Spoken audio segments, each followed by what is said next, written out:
14 surga. Di aula dalam City Guard Mansion, terdapat sebaris guci transparan, masing-masing diisi dengan kristal jiwa.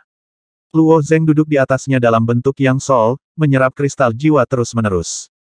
14 Heavens telah benar-benar stabil. Dua kota besar berada di tangan Musang Yin dan raksasa, dan kedua keluarga besar ini sepenuhnya diserahkan kepada Luo Zeng.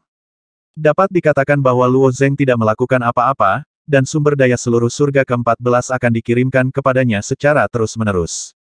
Tapi Luo Zeng tidak bisa tinggal di surga ke-14 sepanjang waktu, dia harus mendaki langit yang lebih tinggi, dan memperkuat yang jiwanya secara alami merupakan pilihan yang tak terelakkan. Jejak kristal jiwa diserap oleh Luo Zeng di dalam jiwa, dan kristal jiwa ini langsung berubah menjadi bagian dari jiwa Luo Zeng setelah jiwa yang Luo Zeng memasuki nila, itu sudah menjadi ungu tua dari kejauhan. Saat Luo Zeng menyerap lebih banyak kristal jiwa, cahaya ungu di permukaan jiwa yang semakin tua dan kuat. Setelah kristal jiwa dari deretan toples transparan ini diserap, Luo Zeng bangkit dan meminta raksasa untuk mengirim kristal jiwa lagi. Beberapa raksasa membawa guci ke aula dalam, meletakkannya dengan rapi, dan mundur dengan hormat. Di bawah jari Luo Zeng, kristal jiwa di dalam toples berubah menjadi garis tipis lagi, dan terus diintegrasikan ke dalam tubuh.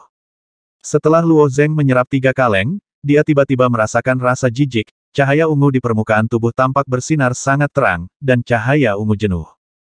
Alis Luo Zeng mengerutkan kening, mencoba untuk terus menyerap kristal jiwa, tetapi perasaan jijik muncul dari lubuk hatinya di bawah penyerapan seperti itu. Apa yang terjadi? Kata Luo Zeng. Kristal jiwa hanya perlu dimakan terus-menerus, selama kristal jiwa diperoleh cukup, kultivasi jiwa dapat ditingkatkan dengan cepat.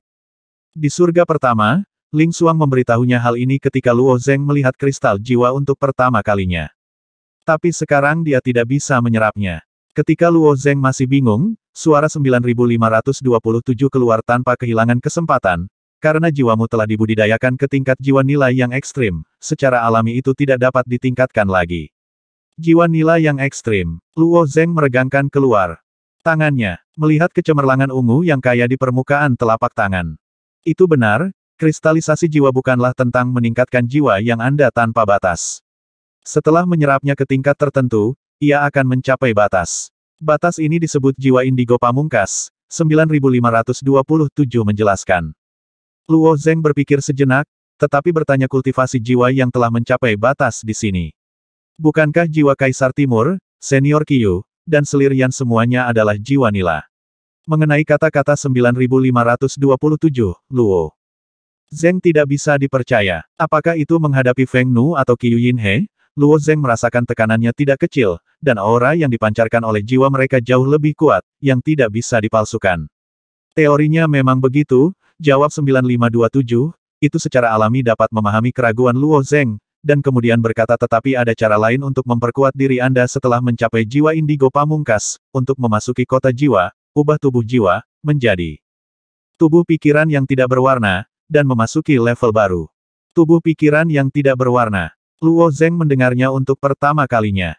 Iya, 9527 mengangguk dan berkata, pada saat itu, jiwa sudah berada di luar tingkat biasa.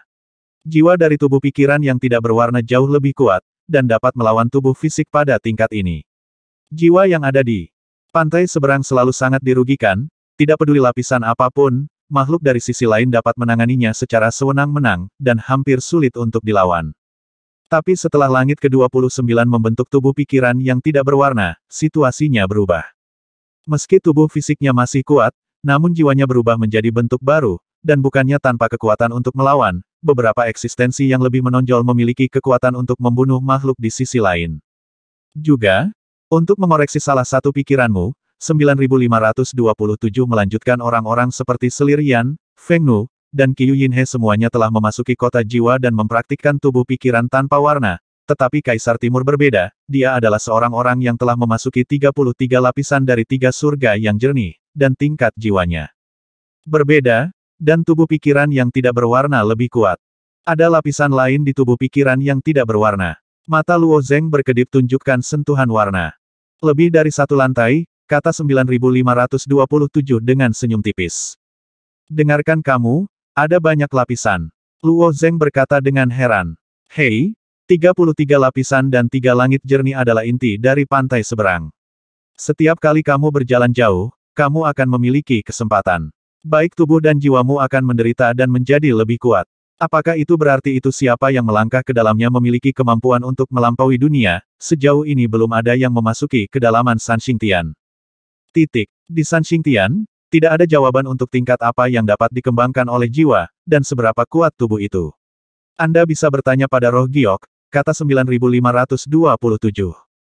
Kakak 9527 sudah mengatakannya dengan sangat rincin, suara roh giok terdengar tanpa kehilangan kesempatan. Kakak 9527 seharusnya melangkah ke dinasti Sanxing sebelumnya. 9527 ragu-ragu, lalu dia berkata, aku tidak memiliki ingatan tentang Sanxingtian tuanku, tetapi sejauh yang saya tahu, saya seharusnya pergi ke alam Taiking. 30. Tiga lapisan Sanxingtian dibagi menjadi tiga alam. Alam terluar itu adalah alam Taiking, yang terdalam adalah alam Qingjing, dan yang terdalam adalah alam Yuking. Roh Safir tiba-tiba menghela nafas dengan lemah. Percakapan ini sepertinya membawa kembali ingatan kuno. Saya mendengarnya berkata saat itu, kami bergandengan tangan dengan Raja Yi untuk memasuki surga Sanxing, tetapi kami memasuki alam Taiking sejauh 3 juta mil. Di dalam, dikatakan bahwa tepi Qingjing dapat dilihat dalam 1 juta mil pertama. Dan pada akhirnya tidak ada berkah untuk melangkah ke Sanxingtian sangat berbahaya. Tidak bisakah kamu melewatinya dengan daging? Luo Zeng bertanya. Tubuh fisik. Roh Qingyu menggelengkan kepalanya dan tersenyum. Selama era Qingyu Ming, pihak lain tidak pernah melarang arti sebenarnya dari memotong tubuh suci. Tubuh fisik Raja Yi begitu kuat saat itu, masih sulit untuk bergerak 1 inci pun di surga Sanxing.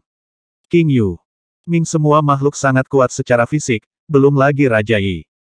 Sejauh yang saya tahu, sebelum zaman kita, tidak ada yang bisa memasuki alam Qingjing, apalagi melangkah ke inti alam Giok King, lanjut roh Giok. Itu juga berarti bahwa putaran Lun Ming telah mengembara melalui begitu banyak era kacau di sisi lain, tetapi hanya berkeliaran di sekitar pinggiran Sanxingtian. Setelah mendengar semangat Safir, mata Luo Zeng bersinar terang, jelas tertarik pada tempat tertinggi di sisi lain.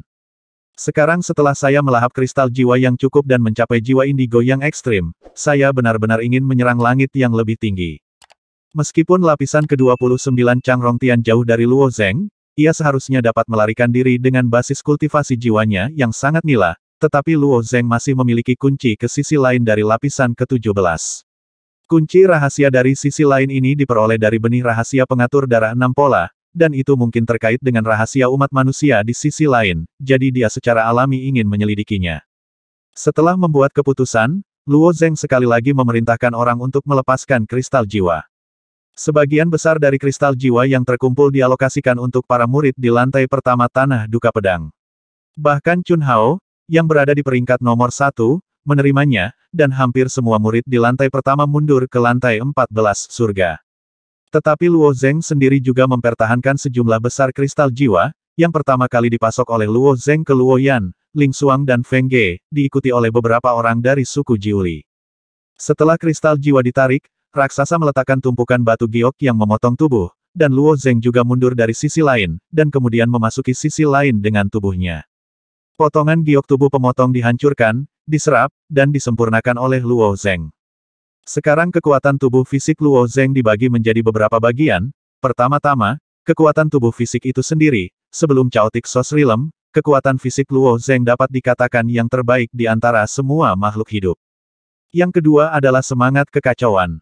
Arti sebenarnya dari Dao yang lahir melalui tubuh senjata telah memungkinkan roh sumber Chaotic Luo Zeng tumbuh dengan pesat. Sekarang Luo Zeng hampir memasuki tahap akhir dari alam sumber Chaotic, dan batas yang dapat dicapai oleh tubuh fisik beruang adalah level lain. Ketiga, setelah dibangun kembali oleh tubuh dewa kuno, struktur tubuh telah berubah, dan pecahan tulang itu juga dapat sangat memperkuat tubuh seseorang, yang dapat dianggap sebagai peningkatan yang berbeda. Yang terakhir adalah solusi batu penyegel, tetapi sayangnya solusi batu penyegel terlalu langka. Luo Zeng telah meminta keluarga telinga tikus untuk membantu pencarian Luo Zeng. Selama dia menemukan harta karun yang dibuat oleh solusi batu penyegel, tidak peduli berapa banyak dia membayar, dia dapat membantu Luo Zeng bagaimanapun. Metode juga sangat berbeda. Nyatanya, selain semangat Chaotic Source, cara Luo Zeng memperkuat sangat jarang.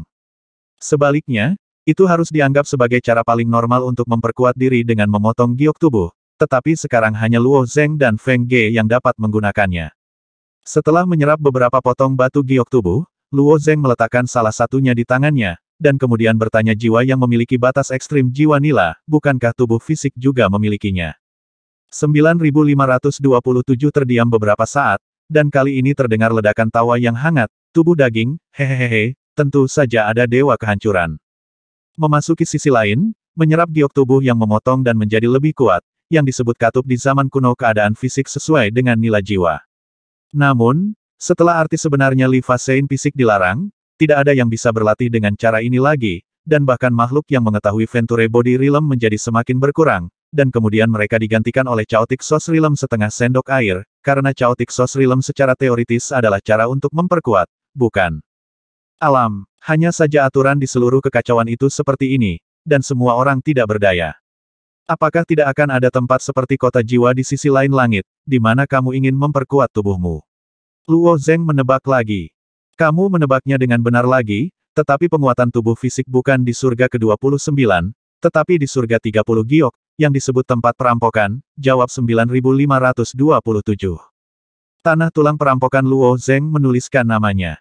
Bagaimanapun, Luo Zeng akan menyentuh tempat-tempat ini cepat atau lambat, pada tahap ini, Luo Zeng akan memperkuat tubuh fisiknya terlebih dahulu. Potongan tubuh pemotongan Gangyu dikirim, dan Luo Zeng menerima semuanya. Beberapa raksasa yang bertugas menggunakan cutting body Gangyu juga menunjukkan ekspresi bersemangat. Apakah itu kristal jiwa atau giok pemotong tubuh? Itu juga merupakan hal yang baik untuk makhluk di sisi lain, tetapi jangkauan penguatannya terbatas. Dibatasi oleh langit yang berat ini, setelah mereka tumbuh sampai tahap tertentu, mereka tidak dapat tumbuh lagi.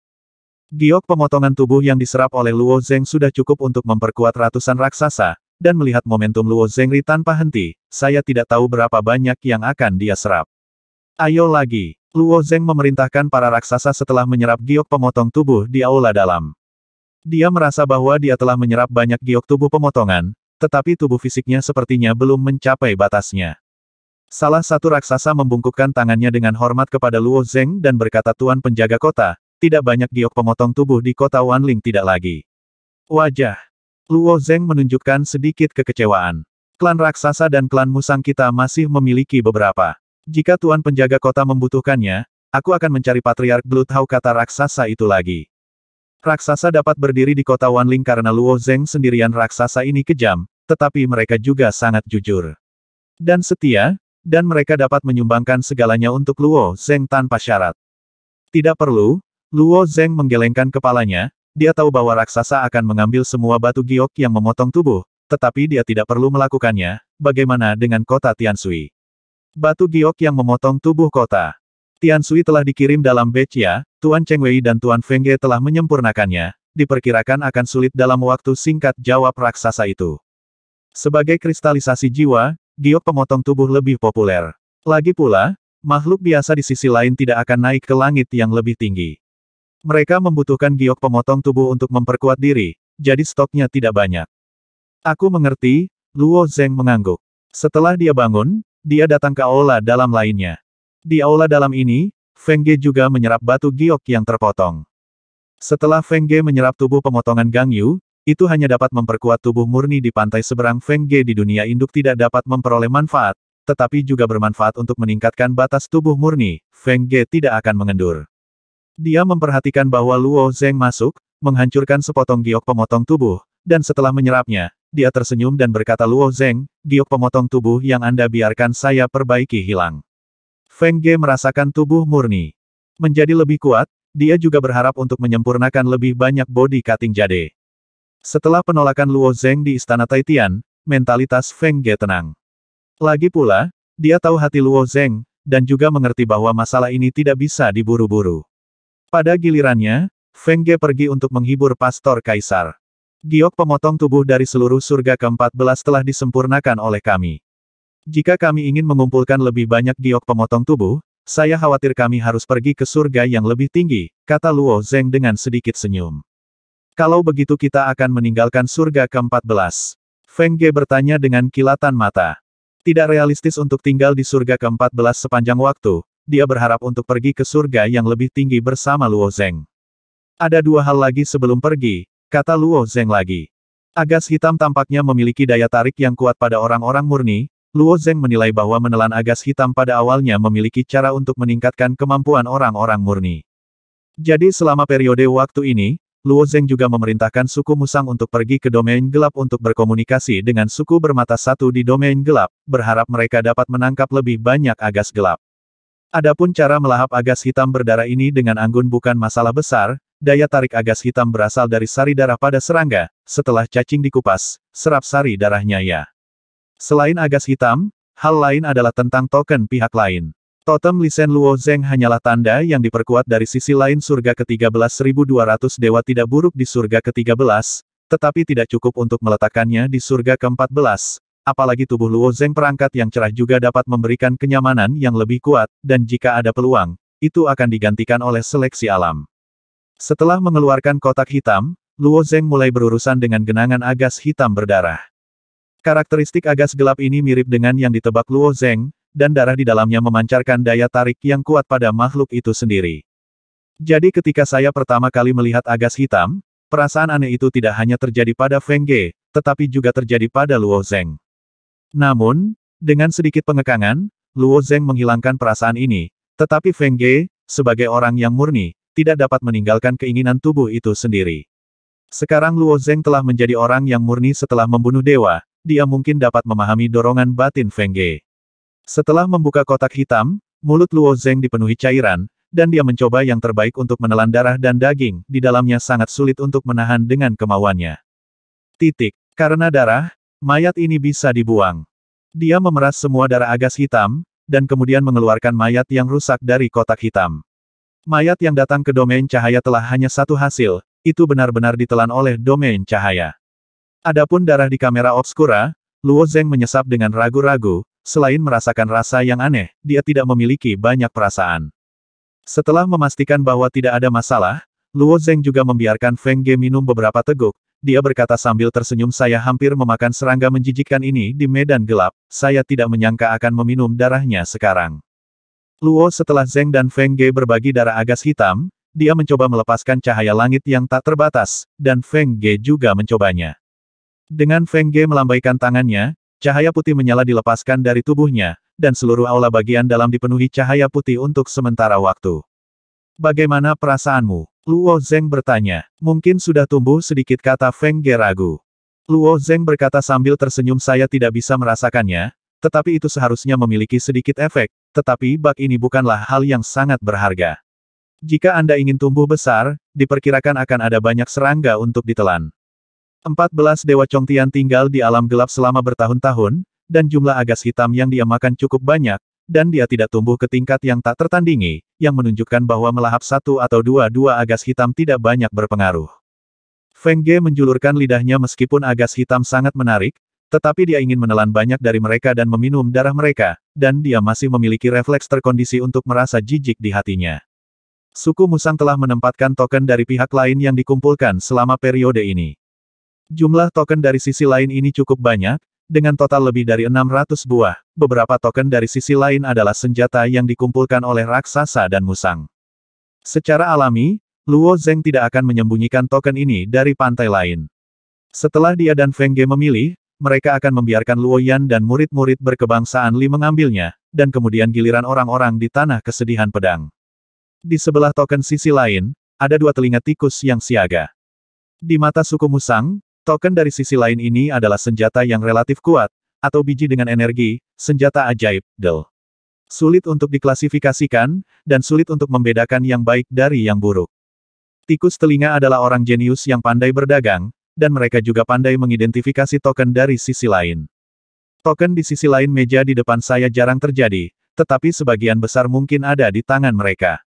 Hei, Tuan Tianxing, hanya ada satu kenang-kenangan kelas super di sisi lain di meja ini. Tuan Tianxing, mari kita lihat. Tikus kuping mengarahkan pandangan Luo Zeng ke belakang meja setelah melihat Luo Zeng. Luo Zeng menoleh dan melihat patung burung emas. Dari segi penampilan memang tidak ada yang istimewa dari patung burung ini, namun karena disebut super produk, saya khawatir patung burung ini tidak sesederhana kelihatannya. Token dari pantai seberang ini disebut Three-Eyed Dragon Life Sparrow, tikus kuping memperkenalkan, itu hanya muncul sekali dalam seluruh sejarah dunia induk. Berdiri di sebelah Luo Zeng, Feng Ge memandangi patung itu dengan penuh minat dan bertanya apa kekuatan token dari sisi lain ini. Itu akan diaktifkan nanti, jawab Hermos. Setelah kematian, alis Luo Zeng sedikit berkerut. Luo Zeng telah melihat kemampuan serupa seperti ini beberapa kekuatan gaib pertapa hanya akan diaktifkan setelah kematian, tetapi jika semua orang mati, apa gunanya aktivasi? Feng Ge juga mengangkat bahunya, itu hanya bisa diaktifkan setelah kematian, tidak peduli seberapa kuat token dari sisi lain, itu tidak berarti banyak.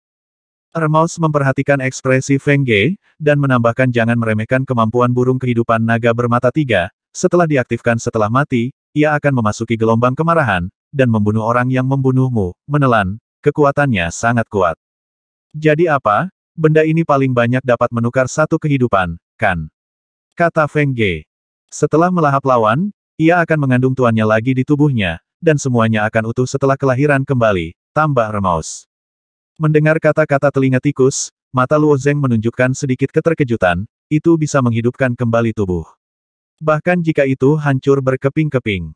Bahkan harta magis tubuh sendiri, senjata, dan bahkan cincin sumi dapat dipulihkan setelah dihancurkan, jadi sebenarnya, kemampuan burung kehidupan naga bermata tiga bukanlah kebangkitan, tetapi pemulihan total. Kata tikus kuping. Kemampuan token pantai lainnya awalnya sangat menentang langit. Sempoa emas yang terasa seperti sekarat, apalagi menghadapi gunung dengan tingkat kultivasi yang rendah, bahkan jika Anda bertemu dengan orang yang paling kuat di dunia ibu, biarkan sempoa emas dilikuidasi beberapa kali, tidak peduli seberapa kuat kekuatannya. Token dari seberang juga akan tetap sama, bisa dibanet. Kemampuan unik ini seringkali tidak masuk akal. Bukankah akan abadi untuk mengambil dan memadukan token dari pantai seberang ini? Feng Ge bertanya, tampaknya tertarik dengan token dari pantai seberang ini. Tentu saja tidak, Zizi, setiap kali kamu mati, mata pada burung kehidupan naga bermata tiga akan dibutakan sekali, dan setelah 3 kali, tanda dari pantai seberang ini akan dihapuskan sepenuhnya dan tidak dapat digunakan lagi, kata telinga tikus, tapi meski begitu, token dari sisi lain ini sudah sangat kuat. Dan tidak ada token yang lemah dari token kelas super dari sisi lain. Jika itu bisa memulihkan tubuh tanpa batas, saya khawatir itu akan benar-benar melampaui tingkat kelas super. Luo Zeng berkata lagi bertanya. Bahkan tanda yang menentang surga dari pihak lain, seperti hati kaki tangan, memiliki batasan yang besar Anda harus mengorbankan hidup Anda sendiri, dan itu hanya sekali. Setelah penyatuan burung pipit naga bermata tiga, dia menjadi tubuh abadi, dan dia juga bisa melahap lawannya, begitu kuat sehingga Luo Zeng tidak bisa mempercayainya. Mencicit. Tentu saja ada batasnya. Setelah burung pipit kehidupan naga bermata tiga diaktifkan, ia perlu melahap lawan untuk memulihkan dirinya sendiri, dan token dari pihak lain ini hanya dapat digunakan 3 kali, dan mata di atasnya akan dibutakan sekali setiap kali digunakan, kata telinga tikus. Dia menjawab dengan tenang, dan naga kehidupan Sparrow bermata tiga tidak terkalahkan. Jika lawan yang membunuhmu lolos, atau terlalu kuat untuk ditelan olehnya, tentu saja itu tidak akan dapat menghidupkanmu kembali. Meskipun Irmaus telah melengkapi banyak kekurangan dari token sisi lain ini, namun tidak dapat disangkal bahwa ini adalah token sisi lain yang sangat kuat. Nyatanya, token dari pantai seberang ini adalah harta keluarga dari keluarga Elang Bintang, dan dapat diaktifkan di pantai seberang itu sendiri, berubah menjadi burung kehidupan naga bermata tiga yang kuat. Bukan 1 atau 2 hari Irmaus serakah untuk token ini dari sisi lain, tetapi tidak peduli berapa banyak yang ingin dibayar Irmaus, Elang Bintang tidak dapat menjualnya. Sekarang keluarga Star Falcon telah dimusnahkan, harta klan ini masih jatuh ke tangan Luo Zeng. Kenang-kenangan pantai lain ini sangat kuat, tetapi bukan itu yang diinginkan Luo Zeng. Melihat bahwa Feng Ge sangat tertarik, dia segera bertanya, apa arti sebenarnya dari dao yang diperlukan untuk memadukan token ini dari sisi lain? Jika arti sebenarnya dari keberuntungan pedang tidak cocok, Feng Ge mungkin tidak dapat mengintegrasikannya, dia. Tao mengikuti arti sebenarnya dari alam, jawab Hermos. Mata Luo Zeng tertuju pada wajah Feng Ge, tepat ketika dia ingin berbicara, Feng Ge berkata saya telah mengembangkan arti sebenarnya dari Taoisme bakat Feng Ge. Juga sangat kuat, dan Selir Yan pernah berkata bahwa dia sangat bagus tingkat kesesuaian antara Taoisme dan makna alami dan sejati juga sangat tinggi, tetapi praktik Feng Ge terbatas pada tahap awal. Saat Feng Ge semakin dalam di pantai seberang, batasan ini secara alami tidak ada lagi. Itu bagus. Mari gabungkan token ini dari sisi lain dengan Feng Ge, kata Luo Zeng sambil tersenyum. Feng Ge tidak menyerah di depan Luo Zeng, jadi dia menerima token ini dari pantai seberang. Kemudian mata Luo Zeng melirik ke atas meja. Kedua telinga tikus itu sangat perhatian, dan menjawab pertanyaan Luo Zeng satu persatu. Pemahaman mereka tentang token pihak lain begitu dalam sehingga Luo Zeng pun kagum. Setelah beberapa pemahaman, tidak ada tanda dari sisi lain yang cocok untuk Luo Zeng, tetapi Luo Zeng menyukai pedang panjang di samping meja. Pedang panjang ini dibuat oleh klan Heluo, ada lapisan pola awan yang mengambang di badan pedang, dan ada celah di antara pola awan, strukturnya sangat rumit dan halus. Ini adalah pedang bergigi tulang yang unik dari klan Heluo. Jika dievaluasi sebagai tanda dari pihak lain, itu dapat dianggap sebagai kelas atas dari 14 langit, kata Irmaus memperkenalkan. Aku ingin pedang panjang ini, kata Luo Zeng. Mengintegrasikan pedang ini ke dalam token dari sisi lain. Tanya Irmaus. Bukan tidak mungkin menggunakan token pihak lain sebagai senjata, tetapi Luo Zeng jelas memiliki pilihan yang lebih baik. Tentu saja tidak, Luo Zeng menggelengkan kepalanya, pedang ini dapat digunakan sebagai pedangku di sisi lain. Setelah memasuki sisi lain begitu lama, Luo Zeng telah bertarung dengan tangan kosong, tidak memiliki pedang panjang di tangan, pedang tulang gigi ini adalah pilihan yang baik. Setelah memilih token dari pantai seberang, saatnya untuk mempertimbangkan pergi ke surga yang lebih tinggi. Jika klan bermata satu menangkap agas hitam di alam gelap, mereka akan meminta klan Master Serangga untuk membantu mereka menjaganya, dan mereka tidak akan terlambat untuk mendapatkannya ketika kembali ke surga ke-14 lain kali. Feng Ge sangat bertekad untuk mengikuti Luo Zeng naik ke level yang lebih tinggi. Di gerbang kota Wanling, Suhu dan Cidian secara pribadi melihatnya pergi. Setelah Luo Zeng pergi, seluruh 14 surga harus diserahkan kepada dua klan besar ini. Sebelum pergi, Luo Zeng mengerutkan kening, dan kemudian bertanya apakah Ling Xuang memasuki kota Wanling. Tidak baru-baru ini, jawab seorang klan yang menginduksi musang.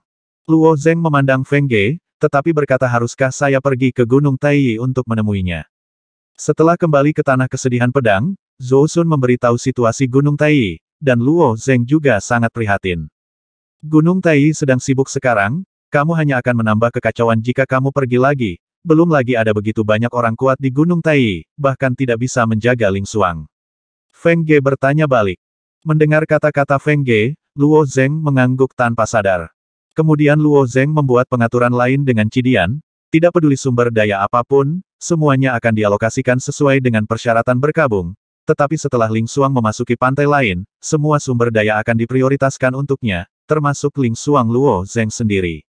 Gunakan secara langsung. Selain itu, Luo Zeng juga meninggalkan sumber daya terpisah untuk Dewa Jahat. Setelah Dewa Jahat memasuki ruang rahasia kultivasi, Luo Zeng tidak pernah mengganggunya. Saya tidak tahu apakah Dewa Jahat akan melintasi alam warna dan memasuki alam keinginan dalam waktu singkat. Di dunia luar, Dewa Jahat menjadi perpecahan Daolian Luo Zeng, dan Luo Zeng dapat campur tangan kapan saja, tetapi berbeda setelah memasuki sisi lain, Luo Zeng tidak dapat memahami gerakan Dewa Jahat, dan hanya bisa membiarkan dia mengembara.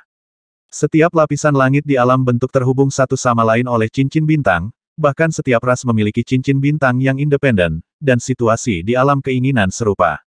Di bagian utara surga ke-14, cincin bintang ditempatkan dengan rapi. Meskipun surga ke-14 selalu menjadi rumah bagi gagak emas, mantan klan Star Falcon gagal menduduki kota Wanling, sehingga klan Star Falcon gagal mengendalikan cincin bintang seperti klan Liyuan dari surga ke-11. Bangunlah dan mengumpulkan pil jiwa. Saat berjalan menuju Star Ring, langkah kaki Luo Zeng berhenti. Ada apa? Feng Ge berbalik dan bertanya. Ada masalah lain yang lebih serius, kata Luo Zeng dengan senyum di wajahnya, aku tidak tahu apakah kita bisa melewatinya dengan lancar. Sebagai orang yang murni, Feng Ge menghadapi masalah besar ketika dia melewati pusaran energi menghubungkan dunia warna dan dunia keinginan. Masalah menyebabkan Luo Zeng hampir jatuh ke dalamnya. Meskipun kemudian menjadi berkah tersembunyi, Luo Zeng tidak ingin bahaya seperti itu datang lagi.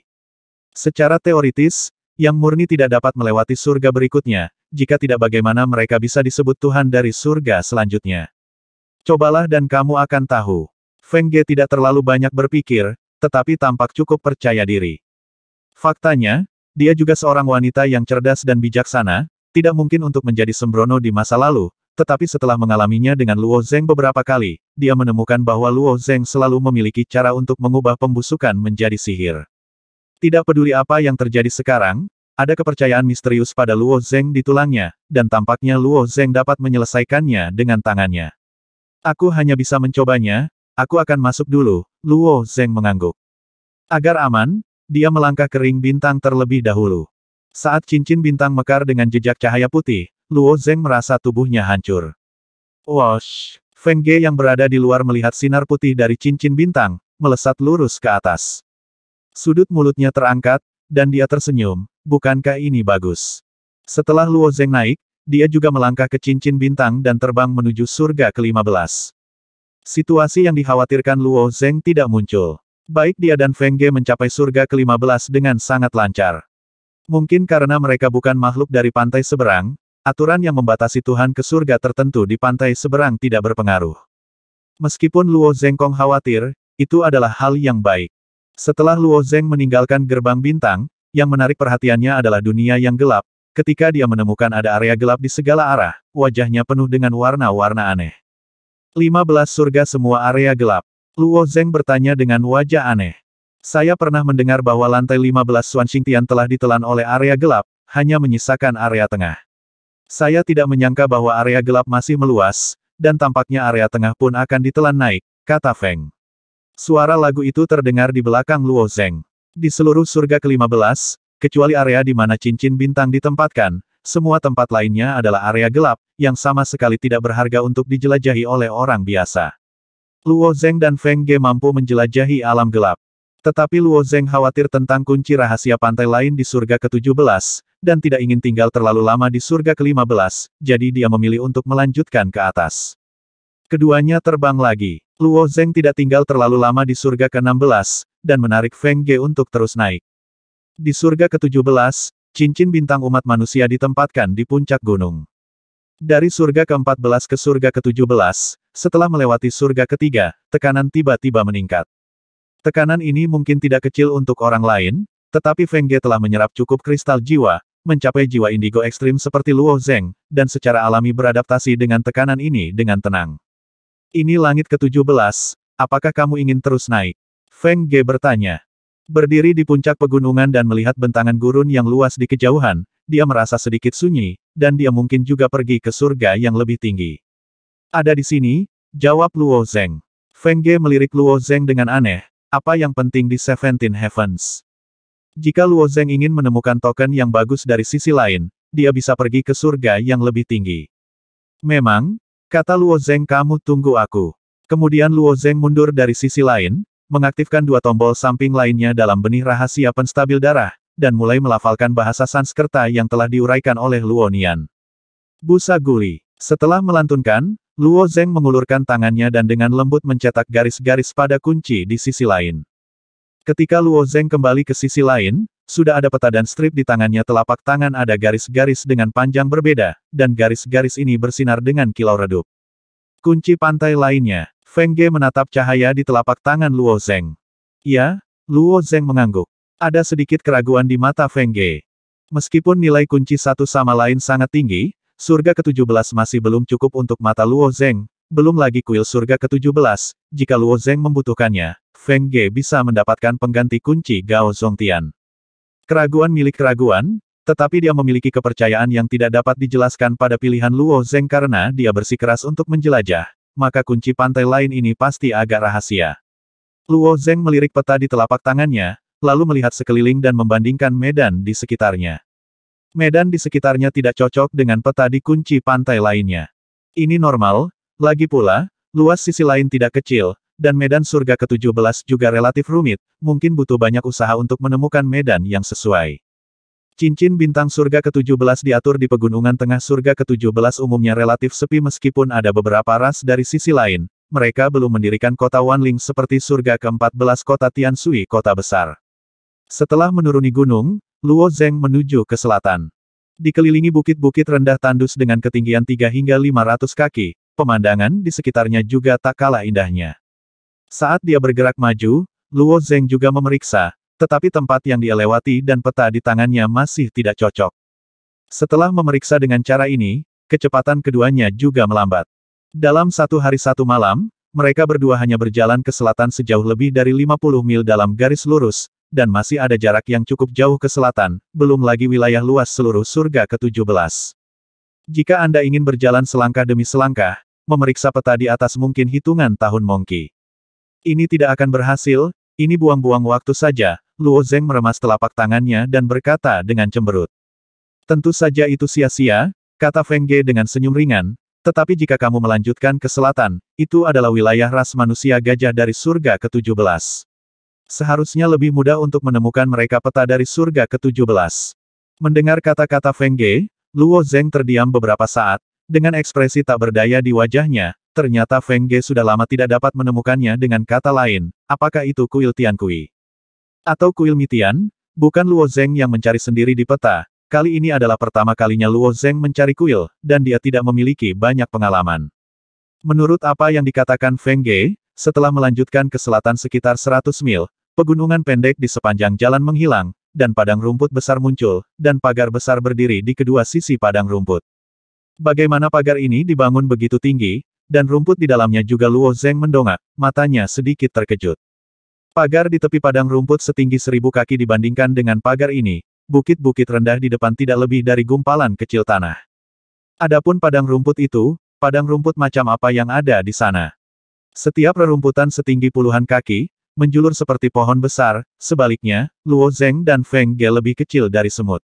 Feng Ge menggelengkan kepalanya. Meskipun dia telah menyelesaikan pekerjaan rumahnya, ada terlalu banyak dan rumit hal-hal di sisi lain, hampir menutupi semuanya. Senang mengetahui bahwa ras manusia gajah ada di selatan. Masuk dan lihat, kata Luo Zeng. Setelah melewati pagar, keduanya masuk ke padang rumput setelah menempuh perjalanan lebih dari 10 mil di padang rumput yang luas ini, mereka tiba-tiba mendengar suara klakson yang panjang. Wow, begitu klakson berbunyi, tanah bergetar, seperti gempa bumi. Merasakan getaran dahsyat ini, Luo Zeng mengerutkan kening, melihat kembali ke Feng Ge, mengulurkan tangannya dan menariknya dengan ringan, sayap guntur di punggungnya melintas, dan kemudian berputar. Ketika Luo Zeng naik ke ketinggian 1000 kaki, dia melihat situasi di kejauhan. Sekelompok sapi hitam dengan ukuran 2 hingga 3000 kaki berlari dengan liar di padang rumput ini, dan di belakang sapi hitam itu ada sekelompok makhluk humanoid yang tingginya lebih dari 1000 kaki. Makhluk humanoid ini berdiri dengan 2 kaki, tetapi memiliki kepala yang tidak berbeda dengan gajah, dan kulitnya juga abu-abu kebiruan, jelas ras manusia gajah yang dikatakan Feng Ge. Perlombaan gajah mengejar banteng hitam itu dan berlari dengan liar, yang secara alami menyebabkan bumi bergetar. Luo Zeng dan Feng Ge terbang di udara, dan bagi ras manusia gajah, mereka benar-benar seperti dua nyamuk. Di bawah pengejaran ras manusia gajah, sekelompok banteng hitam telah bergegas menuju pagar tersebut, meskipun pagar tersebut tinggi, namun seharusnya tidak dapat menghentikan dampak dari banteng hitam tersebut. Tapi tepat saat banteng hitam hendak mendekati pagar, salah satu manusia gajah mengangkat tanduknya. Saat klakson berbunyi, garis-garis seperti kilat muncul di permukaan pagar yang tampak biasa itu. Zizizi, petir tebal berkumpul di permukaan semua pagar, dan petir ini membentuk rantai petir, melilit banteng hitam. Banteng hitam tersambar guntur, dan mereka tidak bisa segera bergerak, dan mereka semua berbaring telentang di tanah. Sungguh kekuatan guntur yang kuat, Luo Zeng memandangi guntur yang lolos dari pagar dan berkata dengan takjub. Itu kayu sambaran petir, dan itu juga merupakan tanda yang relatif jarang dari sisi lain, kata Feng Ge.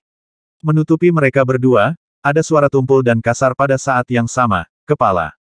Tikus orang pembawa sial itu telah mengirim mata-mata lagi.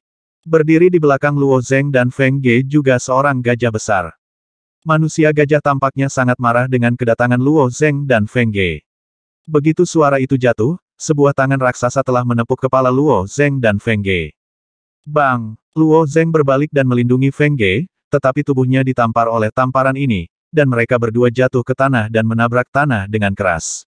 Manusia gajah tidak menyerah, dan dengan cepat mengunci posisi Luo Zeng dan Feng Ge melalui rerumputan, mengangkat kaki gajah yang besar dan menginjaknya. Bum bum bum bum. Manusia gajah memiliki tubuh yang besar, dan daya ledaknya luar biasa. Setelah menginjak lebih dari 10 kaki berturut-turut, manusia gajah lainnya akhirnya membujuk oke, Hufu, mata-mata itu telah diinjak-injak menjadi pasta daging olehmu. Manusia gajah bernama Hufu mendengus dingin, baru kemudian mereka berjalan menuju sapi hitam itu. Ras manusia gajah telah mengejar kelompok sapi hitam ini selama beberapa hari, dan akhirnya menggiring sapi hitam tersebut ke pagar yang dibangun oleh kayu sambaran petir tersebut. Menggunakan guntur yang terkandung dalam kayu sambaran petir, wajar jika dengan mudah menjatuhkan ternak hitam ini, yang merupakan ransum sebagian besar suku mereka. Tepat ketika Hu Fu baru saja menoleh, suara gemuruh tiba-tiba terdengar dari telinganya, suaranya tidak keras, tapi terdengar jelas. Berderak. Setelah itu, Hu Axi melihat kilatan petir kecil melintas di dahinya, tinggal tidak jauh darinya. Makhluk seukuran nyamuk dan lalat itu tidak hancur menjadi bubur dengan sendirinya, tetapi sekali lagi muncul di depan dirimu sendiri. Teman ini, kata Luo Zeng. Dia datang ke situs umat manusia bukan untuk menimbulkan masalah, tetapi hanya ingin memahami topografi Seventeen Heavens karena dia dihancurkan oleh Hu Fu. Luo Zeng juga menekan amarah di hatinya. Itu tidak mati, ya. Pria gajah bernama Hu Fu ini sama sekali tidak tertarik untuk berkomunikasi dengan Luo Zeng, dan melambaikan tinju besarnya lagi, memukul kepala Luo Zeng. Tinju Hu Fu lebarnya 7 atau 80 kaki, yang merupakan tas gunung terbang untuk Luo Zeng. Melihat tinju besar seperti tas gunung berlari ke arahnya, Luo Zeng mengerutkan kening, dan kemarahan akhirnya muncul di wajahnya. Orang-orang ini tampaknya tidak dapat berbicara dengan baik jika mereka tidak menunjukkan warna. Ketika tinju besar menghantam Luo Zeng juga meninju tinju di udara. Perbedaan ukuran antara tinju Luo Zeng dan tinju Hu Fu adalah 3000 kali lipat. Itu setara dengan memukul nyamuk terbang dengan kepalan tangan manusia. Penglihatan Hu Aks sangat bagus, meskipun Luo Zeng sangat kecil dalam bidang penglihatannya, ia masih melihat gerakan Luo Zeng dengan jelas. Nyamuk, lalat, dan semut bisa meninju dengan keras. Ada sarkasme di mata Hu Fu. Tetapi ketika kepalan Hu Fu mengenai Luo Zeng, tiba-tiba ia merasakan sakit yang tumpul di depan kepalan tangan itu. Dengan suara teredam, tinjunya tiba-tiba diblokir, dan diblokir oleh nyamuk yang hampir tak terdengar. Tidak mungkin. Mata Hu Fu penuh dengan ketidakpercayaan. Ras manusia gajah sangat besar dan sombong, terutama percaya diri dengan ukuran dan kekuatannya, bagaimana dia bisa membiarkan nyamuk menghalangi serangannya. Zizi, otot-otot lengan kanan Hu Fu membengkak, dan kekuatannya terus meledak, berusaha menekan nyamuk di depan tinjunya. Tapi nyamuk yang tak terdengar itu adalah tembok yang tidak bisa dilampaui. Manusia gajah lainnya awalnya langsung menuju banteng hitam, tetapi setelah mendengar gerakan di belakang mereka, mereka berbalik satu demi satu, melihat gerakan Hu Fu. Semua gajah memiliki ekspresi aneh di wajah mereka. Ada apa, Hu Fu? Tanya kepala gajah. Berdiri dari sudut mereka, memang sulit menemukan Luo Zeng yang sebesar nyamuk.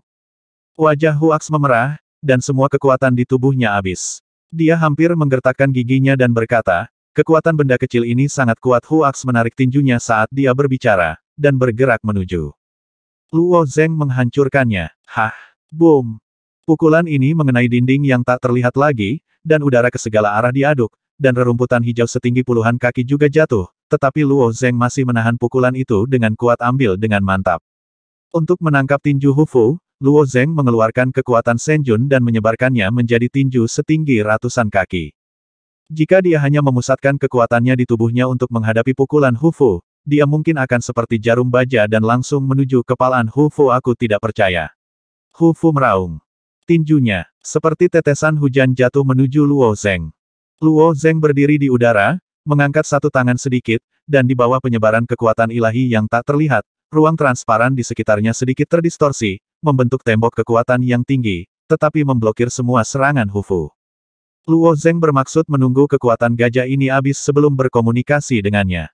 Tetapi pada saat ini, Feng Ge di tanah tiba-tiba mengingatkan Luo Zeng, di belakang. Pengingat itu mengingatkan bahwa Feng Ge tidak mengkhawatirkan keselamatan Luo Zeng. Ras manusia gajah memiliki ketinggian ribuan kaki, yang memang menakutkan, tetapi itu hanya makhluk di domain cahaya ke-17. Bahkan jika kekuatannya kuat, itu tidak akan terlalu kuat. Mereka seharusnya tidak ada hubungannya dengan Luo Zeng. Tepat ketika Luo Zeng menoleh, dia melihat tangan raksasa meraih ke arahnya. Di bawah penutup tangan raksasa ini, dia mencubit Luo Zeng di tangannya, dan pria gajah ini benar-benar ingin menghancurkannya. Setelah pria gajah ini meremasnya, dia merasa sedang memegang batu yang halus dan keras di tangannya, bagaimana dia bisa menghancurkannya. Dalam sekejap pikirannya, sambil dengan lembut membuang Luo Zeng, ia telah mengeluarkan tombak batu dari punggungnya, mengangkatnya dan kemudian dengan akurat menariknya ke arah Luo Zeng. Retak. Pada saat ini, tubuh Luo Zeng tiba-tiba membengkak. Dalam sekejap, tubuh setinggi 8 kaki itu berubah menjadi setinggi puluhan kaki. Saat memblokir tombak batu, ukuran tubuh Luo Zeng masih meroket. Dalam sekejap mata, tingginya telah berubah dari puluhan kaki menjadi lebih dari 1000 kaki. Pada saat yang sama, dia memegang ujung tombak batu dengan satu tangan, mengerutkan kening dan melihat kedua ujung di depannya manusia gajah. Sekelompok gajah yang mengumpulkan Hei Niu menyaksikan ukuran Luo Zeng melonjak, dari nyamuk menjadi seukuran mereka, dan mereka semua tercengang. Telinga besar yang menonjol ditarik ke samping, dan matanya penuh dengan cahaya yang luar biasa. Teman-teman ini, jika kamu ingin pergi dengan caramu sendiri dan ingin belajar dariku, aku hanya bisa menemanimu. Kata Luo Zeng, meraih ujung tombak dan menariknya keluar, menarik tombak batu dari tangan pria gajah itu, tangan, dan melambaikannya di udara setelah satu putaran, lengan itu tiba-tiba mengeluarkan tenaga. KKK, tombak batu dengan panjang ribuan kaki dihancurkan oleh Luo Zeng. Ini adalah tombak batu yang terbuat dari batu padat putih, sangat kuat, dan tidak banyak gajah di suku gajah. Melihat kekuatan yang ditampilkan oleh Luo Zeng, beberapa gajah menelan ludah mereka. Kepala manusia gajah bereaksi dengan sangat cepat, dan setelah menyadari bahwa Luo Zeng adalah sesuatu yang tidak mampu mereka beli, dia bergegas maju dan berkata, teman ini, seharusnya ada kesalahpahaman tadi, jangan marah. Luo Zeng menoleh dan melirik kepala gajah, dan berkata dengan suara dingin, sekarang aku tahu ini salah paham, tapi aku akan membunuhku sekarang. Setelah mendengarkan kepala gajah, dia berkata, Hufu, berikan kepada. Teman ini make up for it.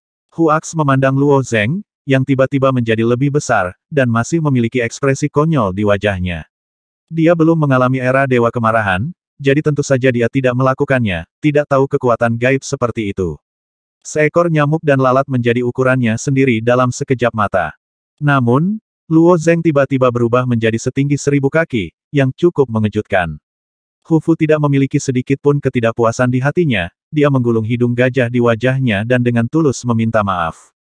Luo Zeng tidak terlalu peduli, membungkuk dan mengulurkan tangannya ke tanah, dengan lembut memegang Feng Ge di tangannya, dan dengan lembut meletakkannya di bahu kanannya.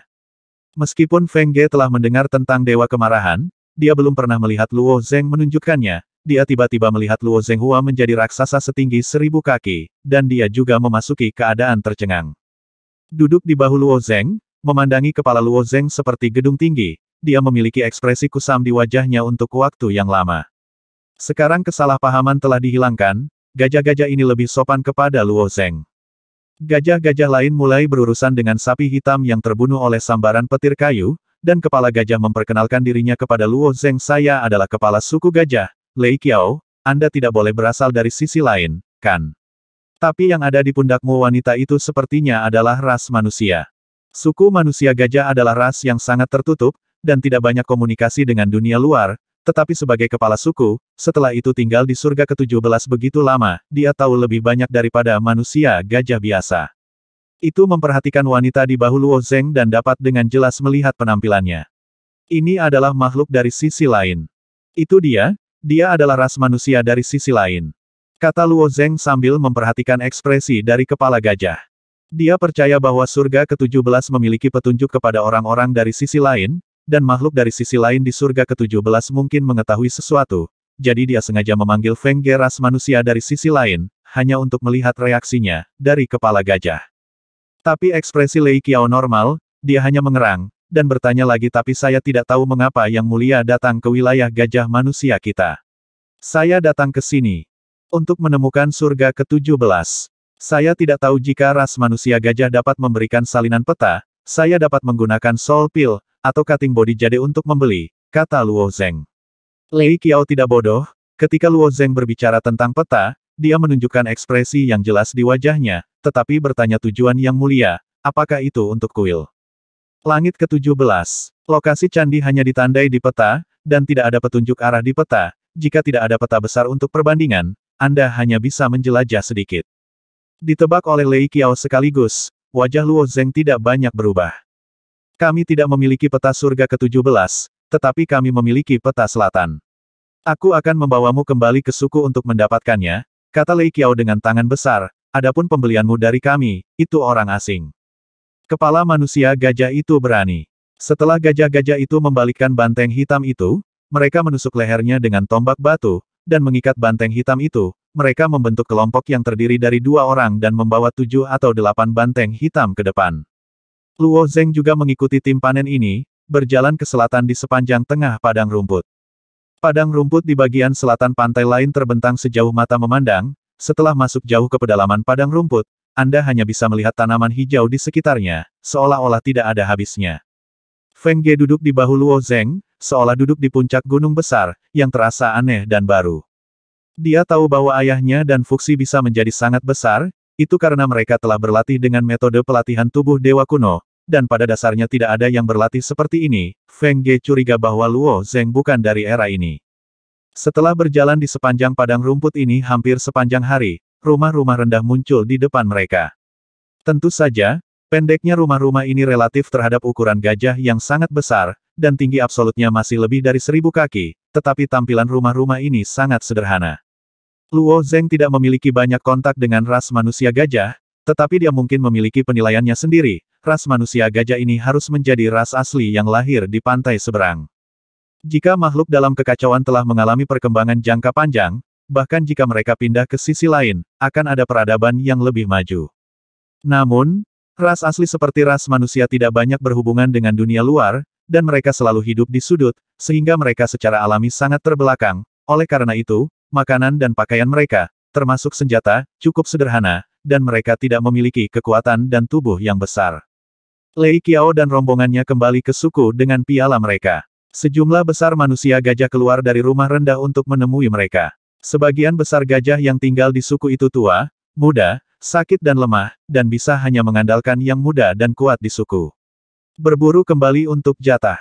Banyak manusia gajah terkejut dengan kedatangan Luo Zeng, beberapa gajah muda bersembunyi di sudut rumah, menatap Luo Zeng dengan rasa ingin tahu dan sedikit terganggu.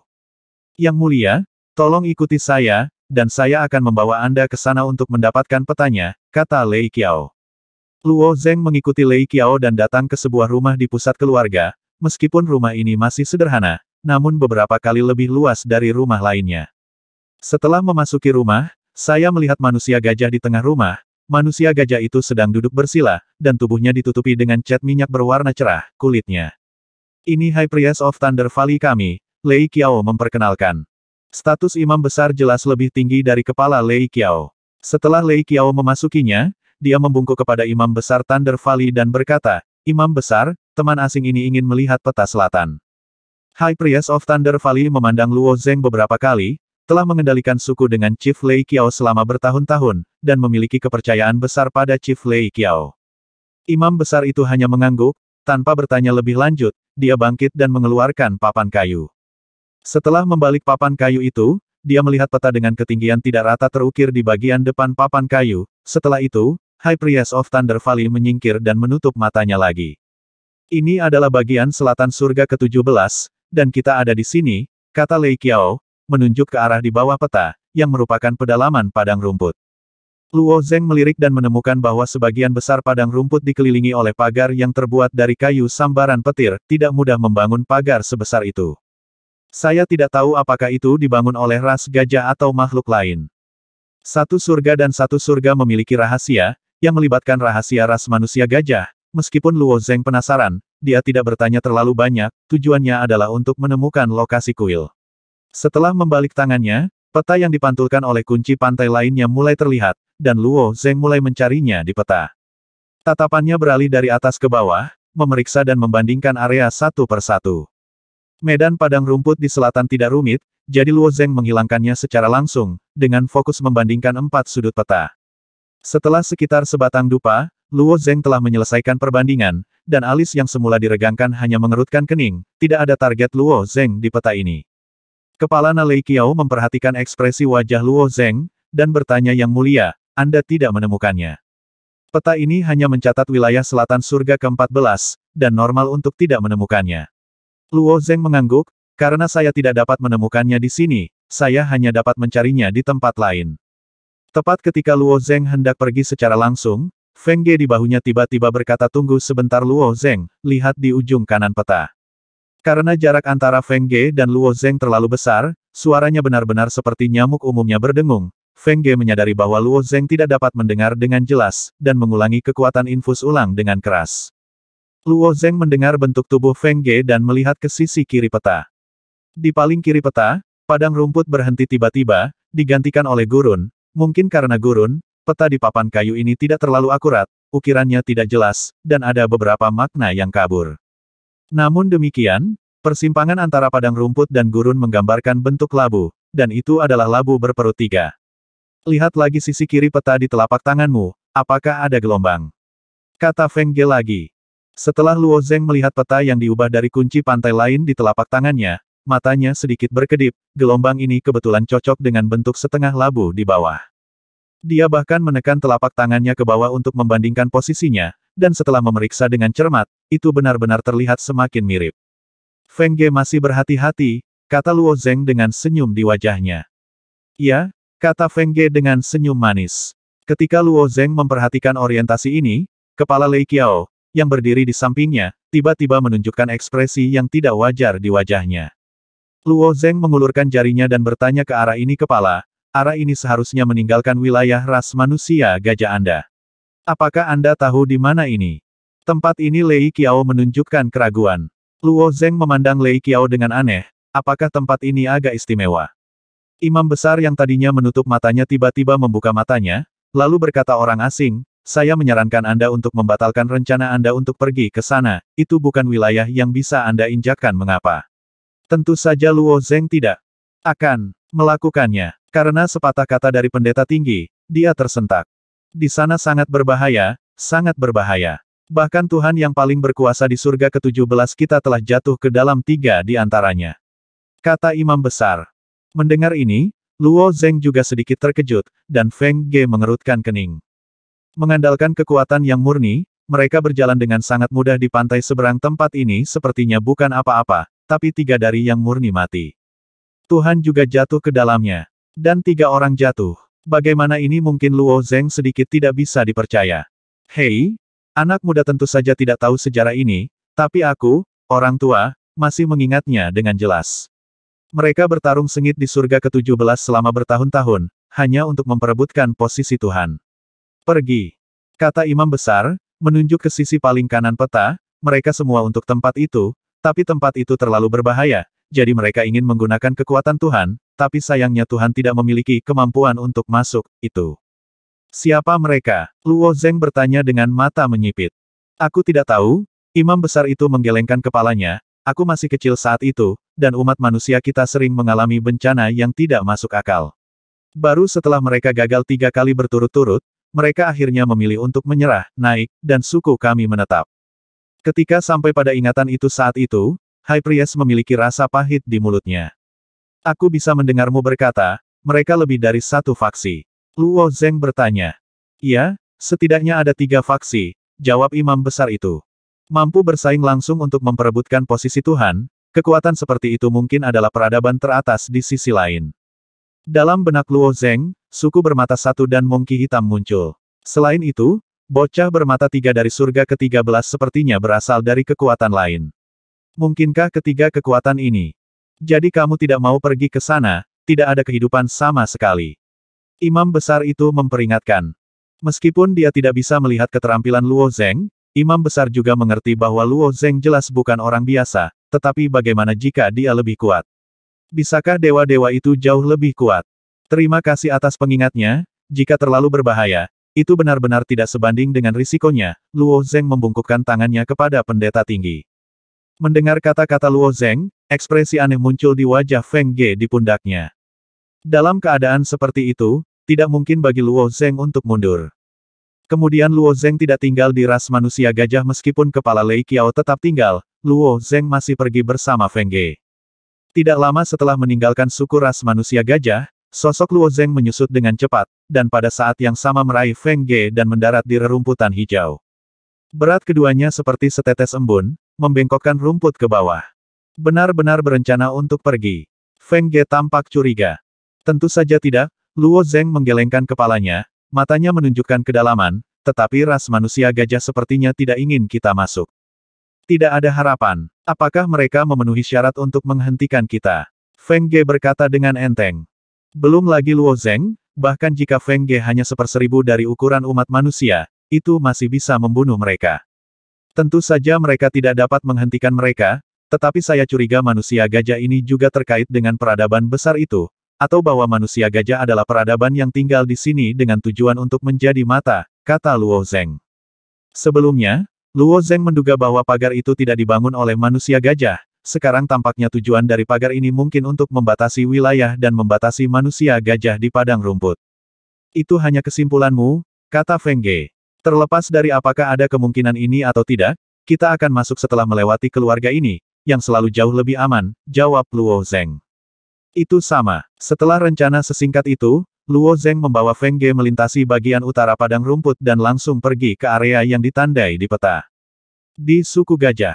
Tidak lama setelah Luo Zeng pergi, pendeta tinggi dengan wajah tenang tiba-tiba berkata, Lei Qiao, cepatlah, lepaskan orb roh langit.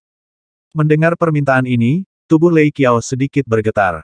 Bola Tianling adalah benda suci ras manusia gajah, selalu diletakkan di atas tiang totem suku, dan disembah oleh keturunan ras manusia gajah. Manik itu ditempatkan di tiang totem selama bertahun-tahun yang tak terhitung jumlahnya, dan umat manusia dapat tumbuh menjadi ukuran yang sangat besar, dan kekuatan yang mereka miliki juga dianugerahkan oleh manik roh surgawi. Sekarang imam besar ingin menurunkan manik-manik itu. Lei Qiao tiba-tiba menyadari bahwa masalahnya jauh lebih serius daripada yang dia bayangkan. Di ras manusia gajah, kecuali pendeta tinggi, tidak ada yang tahu asal-usul Lingzu surgawi. Adapun tujuan sebenarnya dari Sky Lingzu, tidak ada yang tahu. Tapi karena imam besar mengeluarkan perintah seperti itu, Lei Qiao tidak menolak. Setelah keluar dari pintu, ia langsung menuju tiang totem dan mulai memanjat menuju puncak tiang totem. Kepala, kamu, itu benda suci kami, ketua, bagaimana bisa kamu? Gajah lain ingin datang untuk menghentikan Lei Qiao, bahkan kepala suku tidak dapat memindahkan manik-manik roh langit semaunya. Lepaskan objek suci, adalah misi kita, tiba-tiba suara pendeta tinggi terdengar. Di suku gajah, perintah pendeta tinggi adalah aturan emas, tetapi pendeta tinggi jarang mengelola suku, dan seringkali kepala suku yang melakukannya, untuknya. Kenapa? Beberapa gajah bertanya dengan bingung. Karena benda suci ada di sini untuk menunggu beberapa makhluk datang, dan sekarang mereka telah datang, kata pendeta tinggi dengan serius. Seorang pria gajah bertanya. Pendeta besar mengangguk. Sangat jelas bahwa ras gajah hanyalah keberadaan yang tidak penting. Ketika misi belum selesai, mereka mungkin masih perlu ada. Setelah misi selesai, mereka dapat disingkirkan, nasib terakhir bisa dibayangkan, tapi tidak peduli apa hasilnya, itu bukanlah sesuatu yang bisa mereka lawan. Setelah menjatuhkan orb Tianling, pendeta tinggi meletakkannya di tanah. Gajah lainnya menatap orb Tianling. Kekuatan Tianling Orb hanya bisa digunakan oleh High Priest, jadi saya tidak tahu mantra seperti apa yang akan dikeluarkan oleh High Priest.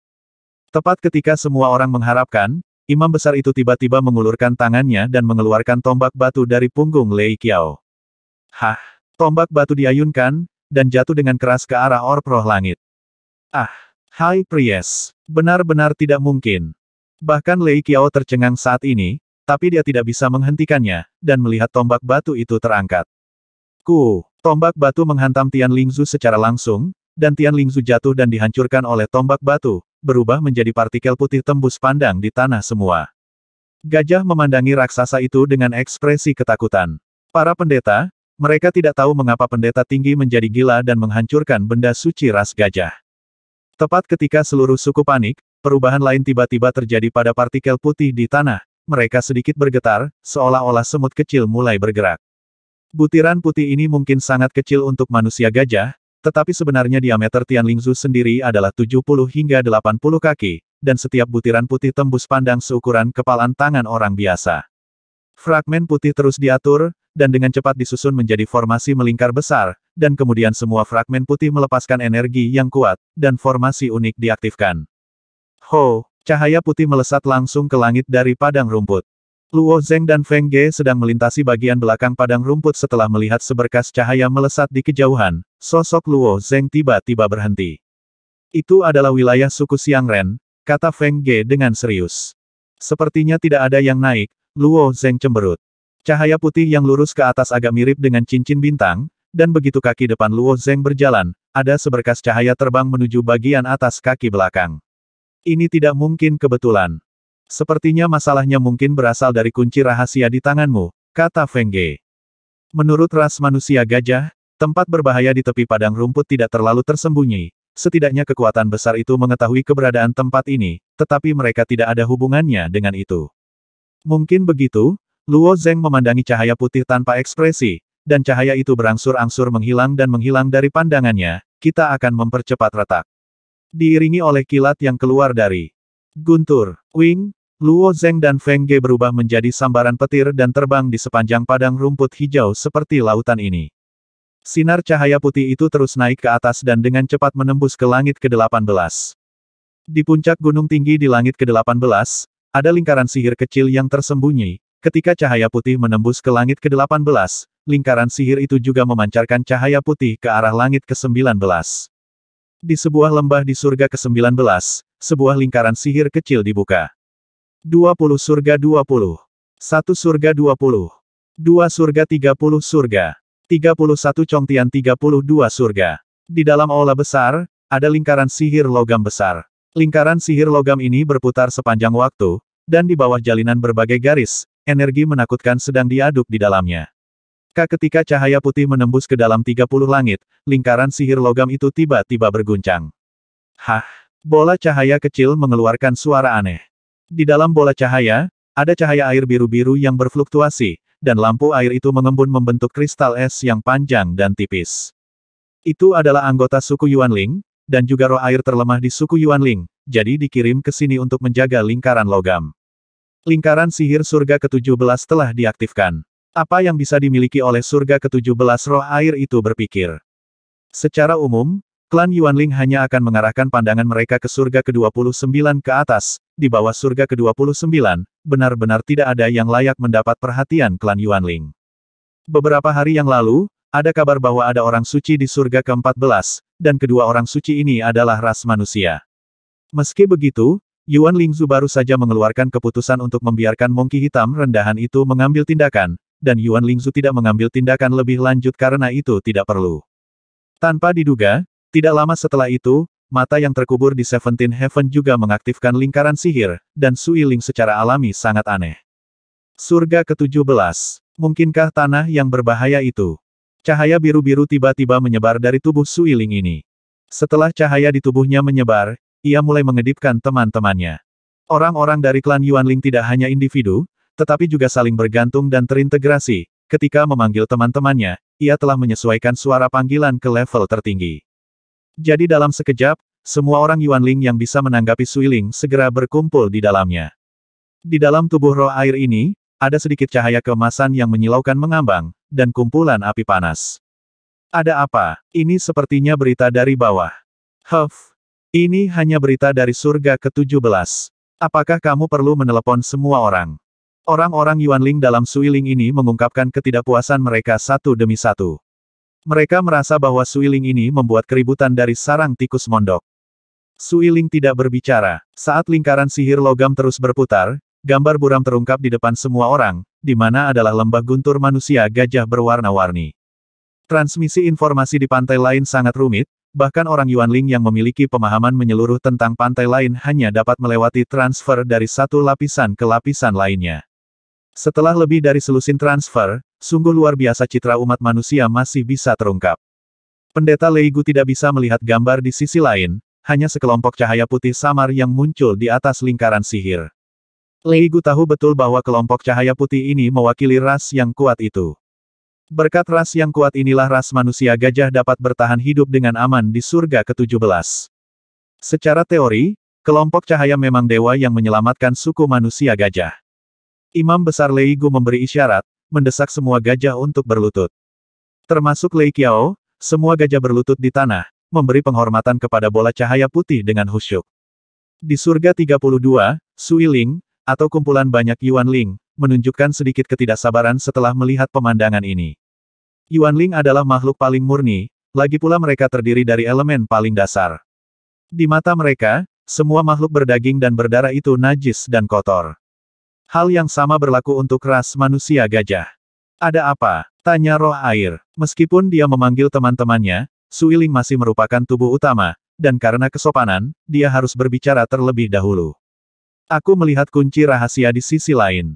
Itu yang ada di sini. Imam besar Lei Gu berdiri di atas papan, mengulurkan jarinya dan menunjuk ke sisi kanan papan, yang merupakan area berbentuk labu. Tepat setelah Lei Gu selesai berbicara, kesadaran dalam tubuh Sui Ling mulai berfluktuasi. Apakah itu kuil dari sebelumnya? Apakah kunci kuil akhirnya muncul?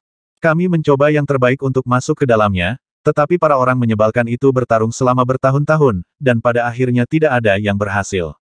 Frekuensi komunikasi klan Yuanling melalui kesadaran sangat cepat, hampir dalam satu tarikan napas, Yuanling ini telah membahas masa lalu surga ke-17.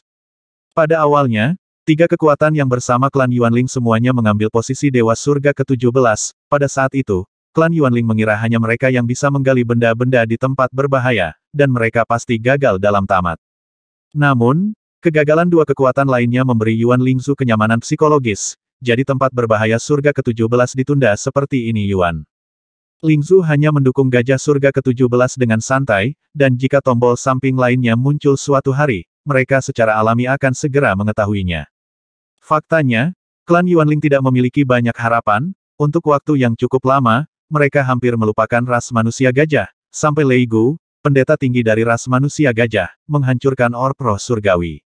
Apa yang harus kita lakukan? Biarkan Monkey-Monkey itu menemukan jalan, tanya roh api.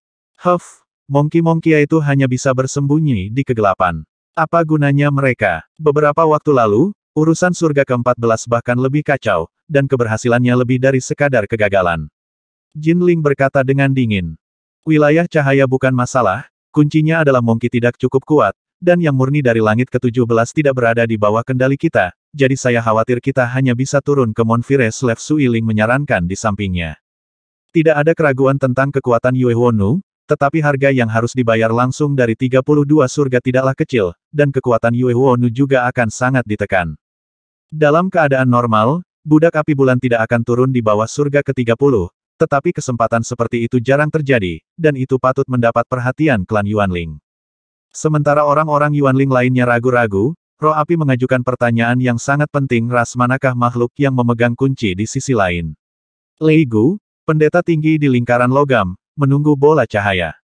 Fa Luo tiba-tiba mendengar pertanyaan ini dari bola cahaya, dan menjawab dengan jujur, ras manusia, dua ras manusia, salah satunya tidak dapat melihat wajah dengan jelas, tetapi tubuh dewa liar dapat setinggi kita saat diilhami. Berita tentang keberadaan Luo Zeng dan Feng Ge di lapisan surgawi ke-14 telah mengamuk, dan klan Yuanling juga mengetahuinya, tetapi itu tidak menarik perhatian mutlak. Ketika suara Lei Gu turun, Yuanling ini mengerti. Manusia yang menempati langit ke-14 telah melangkah ke langit ke-17. Dan manusia ini kebetulan mendapatkan kunci sisi lain di tangannya, ini bukan kebetulan. Turunkan budak api bulan. Aku setuju. Aku setuju. Tidak lama kemudian, pintu aula utama terbuka dari tengah. Tiga budak api bulan yang besar melangkah maju, dan seluruh aula sedikit bergetar dengan suara langkah kaki mereka. Api hijau keluar dari leher, pinggang, dan tulang rusuk mereka, dan aura ganas dan tirani terlihat jelas. Saat Nu api bulan berkepala tiga berdiri di tengah lingkaran logam itu mulai berputar lagi. Ho, dengan rotasi gila dari lingkaran sihir logam, itu berubah menjadi cahaya putih dan ditembakkan, langsung menuju ke langit ke-31, tapi ada jejak api hijau redup di cahaya putih ini. Beberapa makhluk kuat yang tinggal di surga ke-31 dan ke-32, setelah melihat api hijau gelap, juga mengetahui pergerakan klan Yuanling, dan mereka mengirimkan karma dan bencana ke langit yang lebih rendah 31 surga 30. Surga, 29 surga, 18 surga, 17 surga. Orang gajah masih belum mampu untuk berlutut. Bagi ras manusia gajah yang bodoh dan terbelakang, bola cahaya putih itu adalah keajaiban, dan selama keajaiban itu tidak hilang, mereka tidak berani pergi tanpa izin. Sebagian besar gajah terlihat sangat saleh, dan mereka menantikannya di dalam hati. Sekarang keajaiban telah dilakukan, rahmat harus datang berikutnya, bukan? Saat mereka menantikannya, lampu putih dan hijau jatuh. Boom, boom, boom. Ketika cahaya putih dan hijau jatuh, itu langsung menghancurkan seluruh lingkaran sihir berkeping-keping, dan sebuah lubang dengan radius 500 kaki muncul di tengah lingkaran sihir. Dari segi ukuran tubuh normal, lubang ini sudah sangat besar.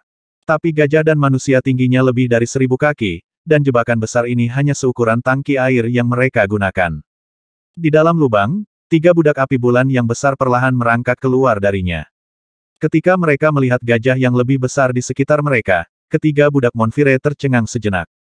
Meskipun budak api bulan tingginya 20 atau 30 kaki, mereka tidak berarti dibandingkan dengan gajah yang tingginya ribuan kaki. Nah, kekuatan penekan langit ke-17 belum turun, kata salah satu bulan budak api. Lalu bagaimana menghadapi? Orang-orang gajah ini, yang memancar, hanya kekuatan yang tersisa, cukup untuk membakar segalanya di langit ke-17. Kepala Lei Qiao, pendeta tinggi Lei Gu, dan gajah yang paling dekat dengan budak api bulan ini tidak mengerti apa yang terjadi. Mereka hanya merasakan gelombang panas mengalir ke wajah mereka, dan kemudian mereka kehilangan kesadaran, telah berubah menjadi minuman bersoda. 3250